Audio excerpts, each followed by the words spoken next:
Women have no place at Granite Ridge. That's what 3 cadets muttered moments before they shoved Lieutenant Cara Delaney down a stairwell at the United States Military Academy. What none of them realized was that her grandfather once wore 4 stars on his shoulder. Her father had died earning a Silver Star, and Cara had already lived through pain far worse than a shattered wrist and a cracked rib. When 3 generals arrived 72 hours later and ordered the campus locked down, those cadets learned that some bloodlines don't forget, they settle scores. Cara Delaney was 26, sitting inside a sterile hospital office at the academy, her wrist encased in a cast, her ribs taped tight beneath her pressed uniform. Every breath cut like glass. Yet she kept her expression flat, while the military police investigator across the desk asked her to recount what happened 3 days earlier at Granite Ridge. 2 years before, she had graduated from that same academy, commissioned as an infantry officer, and deployed to Farah Province before being chosen to return as a tactical officer supervising senior cadets. She was one of the youngest TACs on base, and among the few women in that post. Her assignment was to mentor, evaluate, and enforce standards. It should have been an honor, but it had turned into a battle for respect she thought she had already earned. Cara grew up at Fort Edison, the daughter of a Special Forces captain who was killed in action when she was 14. Her grandfather, retired General Robert Delaney, was a living legend. He had commanded divisions, written doctrine, and left a legacy so strong it still opened doors long after his retirement. Wherever you're watching from, drop a comment below and let me know. And if stories like this mean something to you, hit subscribe to Major Tom's Tales. Cara's father had started teaching her to shoot when she was 10. He'd take her to the range on weekends, show her how to slow her breathing, read the wind, and treat every weapon with respect. He never told her she was too small, too young, or too fragile. He just taught her the craft and expected her to master it. When her father was killed in Farah Province, Cara Delaney made a silent vow at his funeral. She would finish what he began.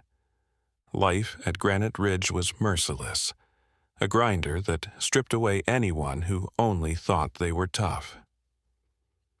Cara discovered quickly that muscles alone didn't win here. Mental endurance did. She ran until her legs screamed, then ran some more. She studied until her eyes blurred, and still she kept going. By graduation, she stood in the top 15% of her class, branched into the infantry, and deployed with the 82nd Airborne as a platoon leader. In Afghanistan, she led 30 soldiers on patrols through tense villages where every doorway could hide an ambush.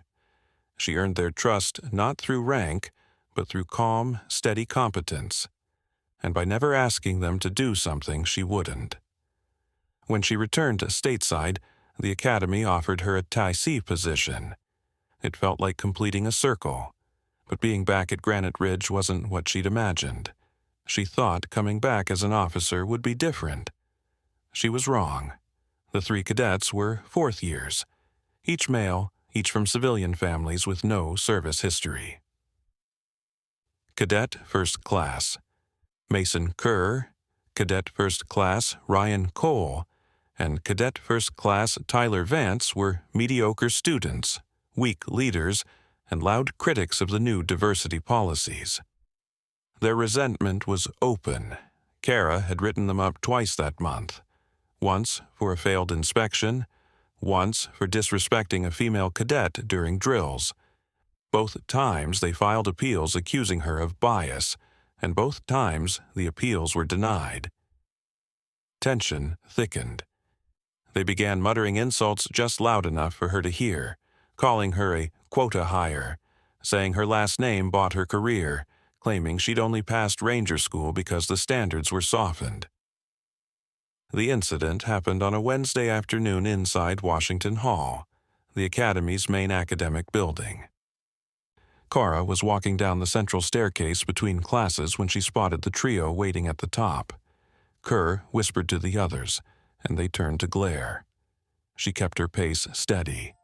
Then Cole stepped forward, blocking her path. "Women don't belong at Granite Ridge," he said, his voice carrying across the stairwell. Kara ordered him to move. He didn't. Then Vance shoved her.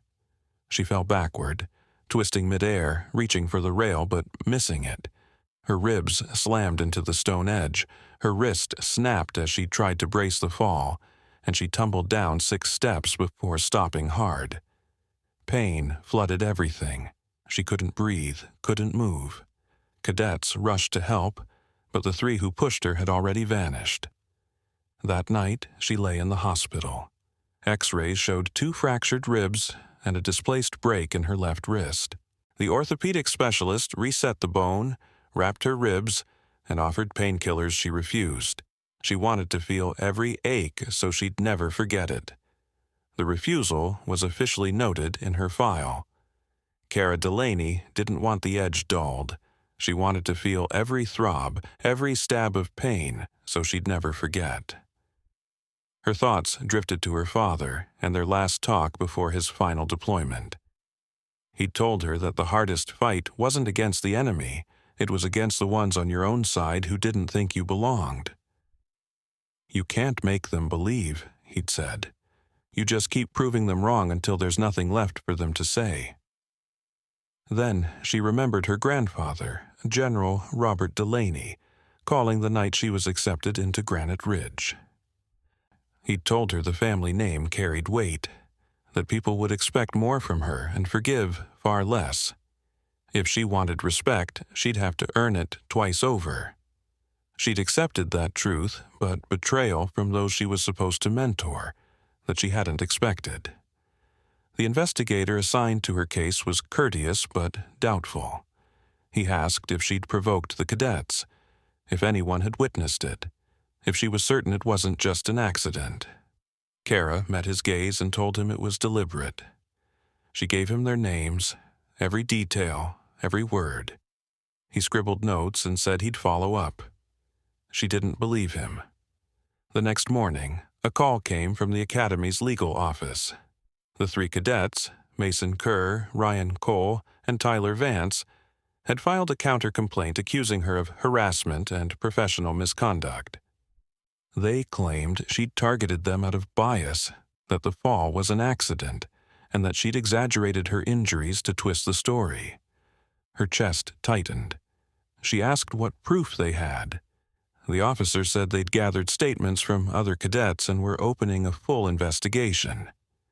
Even her own documentation of their failures was being used against her. The inquiry could take weeks, maybe months. Until then, she was reassigned to administrative duties and ordered to avoid contact with the cadets. Reluctantly, she called her grandfather. She'd spent years trying to succeed without leaning on his name, but now she had no other move. He answered on the second ring. She laid out everything calmly, like she was reading from an after-action report. He stayed silent for a long moment, then said only 3 words. "I'll handle it." The next morning, a black SUV rolled through the Granite Ridge gates. 3 men in plain clothes stepped out and walked straight into the superintendent's office. No appointment, no delay. One was a retired 4-star general. One was a serving 2-star who had fought beside her father. The third was a senior official from the Department of the Army Inspector General's office. Within an hour, the superintendent invoked an emergency security order, locking every gate, halting classes, confining the entire cadet corps to barracks. In just 48 hours, the team had gathered surveillance footage, message logs, and sworn statements. What they uncovered matched what Kara already knew. The cadets had plotted this for weeks. Texts showed them mocking her, planning how to drive her out. The footage captured them waiting at the stairwell, blocking her path, and pushing her deliberately. Every link in the evidence chain was recorded and verified. Phone records were seized through official channels, and the evidence left no room for doubt. The 3 cadets were taken into custody by military police and escorted off Granite Ridge grounds in handcuffs. They were barred from commissioning and administratively discharged while awaiting court-martial. Their families scrambled, hiring lawyers, pleading misunderstanding. But nothing they said changed what had been proven. Formal charges followed under the Uniform Code of Military Justice for assault, conduct unbecoming, and conspiracy to obstruct justice. Full legal proceedings were set in motion. Soon after, Cara Delaney was summoned to the superintendent's office. 3 generals sat waiting. Her grandfather was not among them. He had stayed away intentionally, giving the academy space to act without the shadow of his rank. The superintendent, a 3-star, offered an apology, not the kind wrapped in protocol, but a direct admission that she'd been failed by those sworn to protect her. He told her the inquiry had revealed a wider pattern of harassment toward female cadets and officers. Reforms were already being drafted. A task force was forming to report within weeks, and she was given a choice: remain at Granite Ridge with full institutional backing, or accept a transfer anywhere she wished, with promotion and official commendation. No pressure, no expectation. Cara chose to stay. She wouldn't let 3 cowards drive her out of the place her father once dreamed she'd belong. She returned to duty, ribs still taped and wrist still cased. The cadets under her charge saw her differently now, not with pity, but with genuine respect. They'd witnessed what she endured, and how she refused to break. They'd seen the system for once deliver justice. Over the next months, Mason Kerr, Ryan Cole, and Tyler Vance faced court-martial. All 3 were convicted, confined, and dishonorably separated. Kerr was sentenced to 6 months and expelled from service. Cole and Vance shared similar outcomes. Their records carried permanent bans from military duty, and their names were erased from academy rolls. Their families appealed. Every appeal was denied. Justice, when it finally arrived, was sharp and absolute. A week after their detention, her grandfather called. He told her he was proud, not for what had been done to her, but for the grace with which she'd handled it. He said her father would have been proud too. She thanked him, though she no longer needed that reassurance. She'd proven it to herself. She belonged. Not because of her lineage, not because of her father or her grandfather, but because she'd earned it. And she kept earning it, day after day, leading, teaching, showing up. Each time a young cadet passed her in the hallway and gave a quiet, knowing nod, Cara Delaney remembered her father's words. Prove them wrong, over and over, until there's nothing left for them to say.